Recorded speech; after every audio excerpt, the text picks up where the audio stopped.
గత ప్రభుత్వం ఇంత బాగా చేసింది కదా, మనం రైతుల్ని బాగా క్యూలో నిలబెడుతున్నాం, అది ఏమి ఇస్తున్నాం ఏంటో తెలియని పరిస్థితిలో ఉందన్న అవగాహన కూడా లేకుండా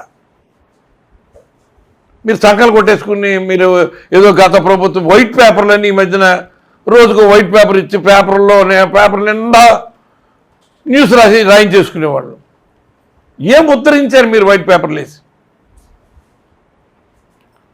రాష్ట్రానికి ఏం ఒరిగింది?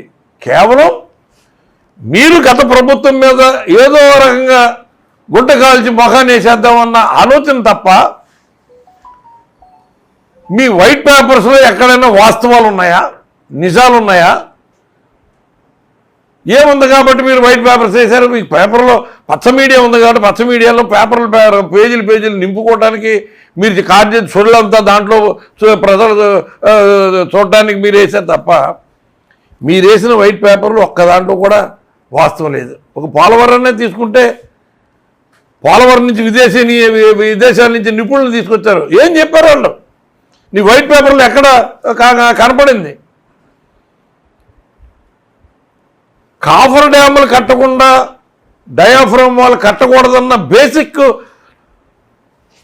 కూడా మీరు వదిలేసి ఇవాళ కాఫర్ డ్యాములు ఖాళీ ఉంచాడు, జగన్మోహన్ రెడ్డి మూలాన్ని డయాఫ్రమ్ కొట్టుకుపోయిందంటే అసలు కాఫర్ డ్యాములు పూర్తి అవ్వకుండా డయాఫ్రమ్ వాళ్ళు ఎలా కడతారన్న కనీస పరిజ్ఞానం లేకుండా మీరు 5 సంవత్సరాలు పరిపాలించి విచ్చలవిడి అవినీతి ఈ దేశ ప్రధానమంత్రి చెప్పాడు, మీ బాబు కొడుకులు ఇద్దరు విచ్చలవిడి అవినీతి చేస్తున్నారు, పోలవరంలో ఏటీఎం లాగా వాడుకుంటున్నారని.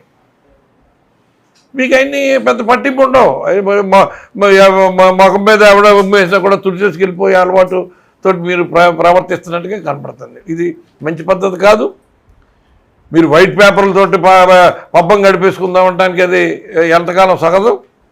మీరు ఏదైతే ప్రజలకి సూపర్ 6 అని సూపర్ 10 అని మీరు ప్రజలకు వాగ్దానం చేశారో, సంపద సృష్టిస్తానని ప్రజలను ఊరించారో, సంపద సృష్టించడం అంటే అందరూ మీరు ఏదో నిజంగా వచ్చి ఏదైనా సంపద సృష్టిస్తారేమో అనుకున్నారు. మీరు నిన్నటికి 19,000 కోట్ల అప్పు చేసి సంపద సృష్టించినట్టు అనుకోవాలా ప్రజలు? ఇది ఈ కూటమి ప్రభుత్వానికి ఏ రకంగానూ కూడా ప్రజలకు ఇచ్చిన వాగ్దానానికి కానీ ప్రజలకు మీ మీద పెట్టిన ఆశలకు కానీ మోసం చేయటం, ద్రోహం చేయటమే అన్నది ప్రతి ఒక్కరూ అప్పుడే 3వ నెల పూర్తి అవ్వకుండానే ఒక అభిప్రాయానికి వచ్చే పరిస్థితి అవుతుంది. ఇప్పటికైనా కళ్ళు తెరిచి మీరిచ్చిన సూపర్ 6 హామీలన్నీ కూడా ఏదైతే గత రాష్ట్ర ముఖ్యమంత్రి శ్రీ వైఎస్ జగన్మోహన్ రెడ్డి గారు 5 సంవత్సరాలు ముఖ్యమంత్రిగా ఉండి ప్రజలకు ఇచ్చిన వాగ్దానాల్ని ఎంత సంపూర్ణంగా అమలు చేసి చూపించాడో, ఆయన అమలు చేసి చూపించాడు కాబట్టే ప్రజలు కూడా మీ మాటలో జగన్మోహన్ రెడ్డి గారు అమలు చేసి చూపించాడు కాబట్టి చంద్రబాబు నాయుడు కూడా అమలు చేస్తాడనే నమ్మకంతో మీ సూపర్ 6ని నమ్మి ఓట్లు వేశారు. మీరు అది ఎక్కడ కూడా తాత్సారం చేయకుండా మీకున్న అలవాటు ఆఖరి సంవత్సరంలో 58వ నెలలోనో 59వ నెలలోనో పథకాలు ఇచ్చినట్టుగా చూపించడం మీకు అలవాటు. ఆ 57వ నెల 58వ నెలలో అమలు చేసే పరిస్థితి కాకుండా మీరు అధికారం చేపట్టిన నాటి నుంచి కూడా మీ సూపర్ 6ని అమలు చేయడానికి కావలసిన విధి విధానాలు రూపొందించి అమలు చేయాలని డిమాండ్ చేస్తున్నాం. మనం అంటే వీళ్ళు చెప్పే మాటలు మాయ మాటలు మరి కొంతవరకు నమ్మి చేస్తారేమో అనే ఆలోచనతో మనం ఉండవలసి వస్తుంది. ఇది ఎంతో కాలం ఇలాగ మీరు మా ప్రజల్ని మభ్యపెట్టలేరు. ఖచ్చితంగా మీ వాస్తవ రూపాలన్నీ కూడా బయటపడతాయి. మీ సూపర్ 6 అమలు చేయాలన్న ఆలోచనే లేనట్టుగా కనపడతా ఉంది.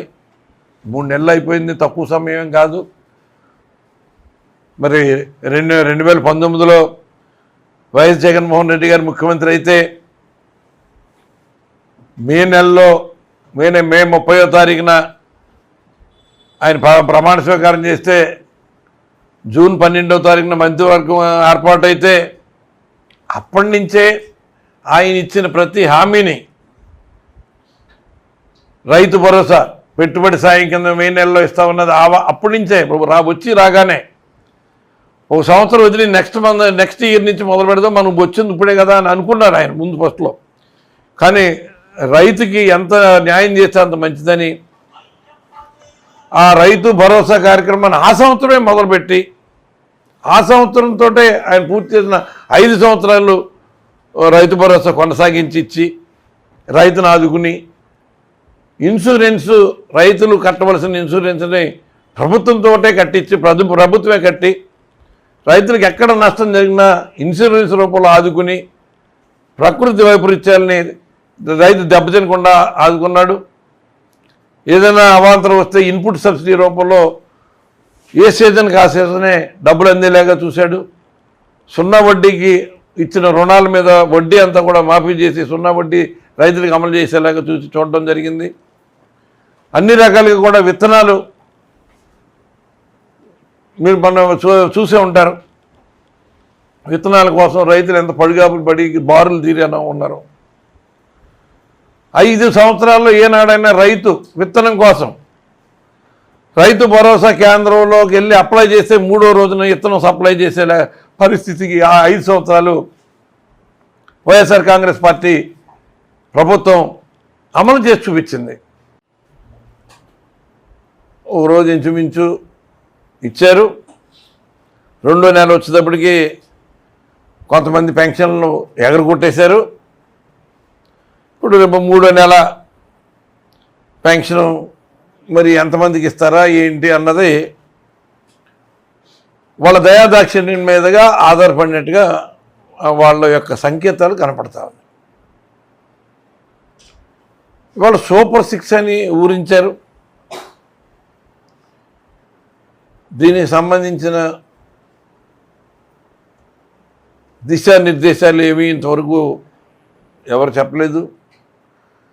రకరకాలుగా అక్కడ ఉన్న ఇప్పుడు మంత్రులు వాళ్ళ స్థాయిలోనే ఎవరికి చూసినట్టుగా వాళ్ళు చెప్పేస్తూ ఉన్నారు.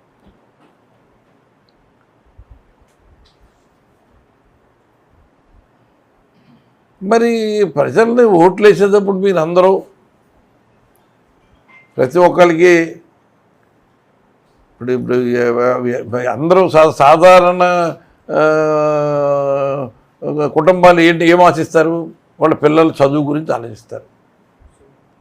వాళ్ళ పిల్లల చదువుకు కావలసిన ఏదో మనం అమ్మఒడి ఇచ్చాము, అమ్మఒడి వస్తున్నారు. కూటమి వస్తే ఎంతమంది పిల్లలు ఉంటే అంతమందికి అమ్మఒడి ఇచ్చేస్తూ ఉన్నారు. దానికి విస్తృతమైన ప్రచారం చేశారు. అక్కడ ఎక్కడ మీటింగ్ పెడితే అక్కడ చేరిన పిల్లలకి నీకు 15,000, నీకు 15,000, నీకు 15,000, నీకు 15,000 అన్నారు. అక్కడ 18 సంవత్సరాలు నిండిన మహిళలు ఆడపిల్లలు వస్తే వాళ్ళకి నీకు 1,500, నీకు 1,500, సంవత్సరానికి 18,000 అని వాళ్ళని పాపం ఆశ పెట్టారు. ఇవన్నీ కూడా పెన్షన్లు పెంచి ఎలాగైతే ఇస్తున్నారో అలాగే మనకు కూడా అన్నీ ఇచ్చేస్తారని ఆశపడ్డారు.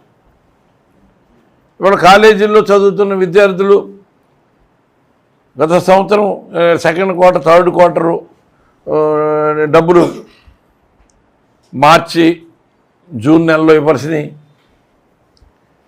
ఎలక్షన్ కోడ్ సందర్భంగా డబ్బులు 7,500 కోట్లు నిలవబెట్టి ఈ అమ్మఒడి, ఈ ఫీజు రీయింబర్స్మెంటు, వసతి దీవెనకు సంబంధించిన డబ్బులన్నీ రెడీగా పెడితే ఇంతవరకు ఫీజు రీయింబర్స్మెంట్కి సంబంధించిన డబ్బులు ఎవరికి ఒక నయా పైసా ఇవ్వలేదు, ఇస్తామని కూడా చెప్పట్లేదు. అలాగే వసతి దీవెన ఎక్కడ 1 రూపాయి కూడా ఎవరికి ఇవ్వలేదు. సున్నా వడ్డీ డబ్బులు పడలేదు ఇంతవరకు.